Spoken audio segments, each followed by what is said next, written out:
Dul, nih gua ada ide gede, Dul. Kita bikin konten. Lah, konten apaan lagi, Tak? Kemarin aja lu bikin review nasi uduk, kagak ada yang nonton. Tenang aja, kali ini pasti viral. Judulnya Kilat di Kepala, Cinta di Hati. Lah itu apaan, Tak? Judul kayak sinetron, tapi isinya kepala kinclong. Nih, gua jadi kameramen, lu jadi modelnya. Tinggal lu jalan pelan-pelan pas kena sinar matahari, biar kepala lu mantul kayak lampu disco. Lah, yang mantul mah kepala elu, Tak. Kepala gua udah matte finish, kagak ngilap lagi. Jangan ngebantah, ini konsepnya deep, Dul, filosofis.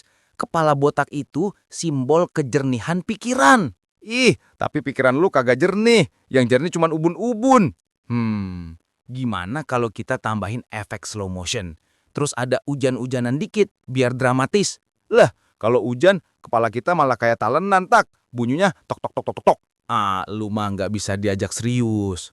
Bukan kagak serius, Tak. Gua cuma takut kepala kita berdua malah disangka reklame lampu hemat energi. Udah deh, besok kita bikin aja. Judulnya ganti, 2 kepala, 1 cahayanya. Cocok tuh. Tapi jangan lupa, Tak, kasih tagar #botak beraksi, #gundul bersinar.